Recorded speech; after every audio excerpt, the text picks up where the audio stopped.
Eh bien oui, c'est déjà moi de retour. Moi, c'est qui? C'est Renaud Vallée, vous commencez à me connaître, hein? Vous commencez à me connaître. Alors, le quiz, le voici. Il faut donc répondre aux questions suivantes par vrai ou faux ou je ne sais pas. Dans tous les cas, une seule réponse est bonne, et suivant que la réponse est bonne ou mauvaise, tu auras un plus un ou un moins un. Si tu ne sais pas, eh bien c'est moins dangereux qu'une mauvaise réponse, tu n'auras que 0 à la place de moins un. Alors, question 1. Un référentiel est galiléen s'il est en mouvement rectiligne par rapport à un autre référentiel galiléen. C'est vrai? C'est faux? Ben, je ne sais pas. À toi de me dire. Donc tu prends ton papier et tu notes ta réponse. Question 2. L'expression de la période delta t dans un référentiel galiléen en mouvement rectiligne uniforme par rapport à une horloge est delta t est égal à gamma divisé par delta t 0. C'est vrai? C'est faux? Ou je ne sais pas. Question 3. Le temps propre d'une horloge correspond au temps dans le référentiel où l'horloge est au repos. C'est vrai? C'est faux?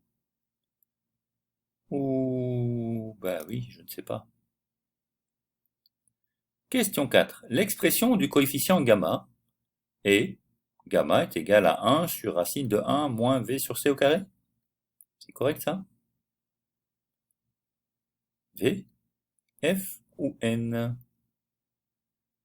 Enfin, dernière question, la question 5. L'expression de gamma montre qu'aucun corps ne peut être animé d'une vitesse supérieure à celle de la lumière. C'est vrai? C'est faux? Ou... bah oui, ou je ne sais pas. Ok, tu as noté toutes tes réponses sur ton petit bout de papier, là, à côté? Oui? Tu as terminé? Tu es certain de toi? Bon, eh bien, allons-y pour la correction.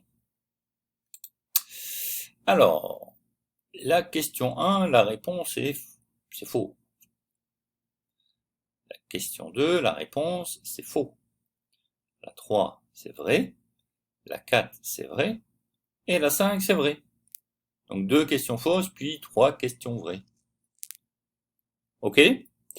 Bon, ben tu peux calculer tes points, hein, connaissant là tes réponses. Tu peux calculer en tenant compte des règles. Bonne réponse plus 1, mauvaise moins 1, je ne sais pas 0. Si tu as moins de 3 sur 5, eh bien, il faut aller retourner voir les bases, parce que même si elles étaient courtes, tu n'as pas tout acquis. Sinon, sinon tu viens écouter les réponses, la solution avec moi, et puis on passe aux méthodes et aux exercices. Alors, un référentiel est galiléen s'il est en mouvement rectiligne par rapport à un autre référentiel galiléen. C'est faux. Ça n'est pas suffisant de dire ça.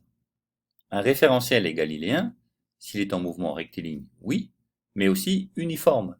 D'accord? Donc ce référentiel doit se balader, entre guillemets, en ligne droite et à vitesse constante par rapport à un autre référentiel galiléen. Sinon, ce n'est pas bon. Ok? Donc il manquait uniforme. Ok. Question 2. L'expression de la période delta t dans un référentiel galiléen, en mouvement rectiligne uniforme par rapport à une horloge, est delta t est égal à gamma sur delta t 0. Eh bien non. L'expression, c'est delta t est égal à gamma fois delta t 0. D'accord? Gamma, c'est un nombre qui est supérieur ou égal à 1. Dans le cas des très petites vitesses, il est égal à 1, comme on a discuté lors des rappels. Dans le cas des grandes vitesses, il tend vers l'infini. Dans tous les cas, delta t, c'est-à-dire l'intervalle de temps mesuré dans un référentiel autre que le référentiel propre, est toujours plus grand que l'intervalle de temps mesuré dans le référentiel propre. Donc c'est un fois. Gamma fois delta t 0. Donc c'était faux également. Question 3. Le temps propre d'une horloge correspond au temps dans le référentiel où l'horloge est au repos. Bien oui, ça c'est vrai. Question 4. L'expression du coefficient gamma est égal à racine de 1 moins v sur c carré. Moins v sur c, le tout au carré. Oui, c'est tout à fait vrai. Hein, c'est tout à fait vrai, c'est l'expression de gamma. Et on se rend bien compte que si v est très petit devant c, ceci vaut 0, donc 1 sur racine de 1, ça fait 1. D'accord? Donc gamma vaut 1 dans le cas non relativiste. Et puis si V est très grand maintenant et s'approche de la vitesse de la lumière, d'accord, V sur C tend vers 1, 1 moins 1 tend vers 0, 1 sur racine de 0 tend vers plus infini. Là, gamma explose et devient très grand. Ok? Donc c'est bien ça. Question 5. L'expression de gamma montre qu'aucun corps ne peut être animé d'une vitesse supérieure à celle de la lumière. Ah oui, c'est vrai également ça. Pourquoi est-ce vrai? B. On voit ici que cette expression est dans une racine carrée. Or, une racine carrée ne peut être que positive, surtout quand elle est en dénominateur. Et pour être positive, il faut que VE soit plus petit que C. Donc la vitesse, ici, d'un corps, doit toujours être inférieure ou égale à C. Ok? Sinon, on aurait une racine carrée d'un nombre négatif, ce qui ne se peut. Ce qui ne se peut pour des nombres réels. Mais nous travaillons ici en physique avec des nombres réels. Voilà. Ben écoutez, ça termine ce quiz. J'espère que tout cela est clair. Et on se voit alors pour la partie suivante qui seront les exercices de méthode. À tout de suite.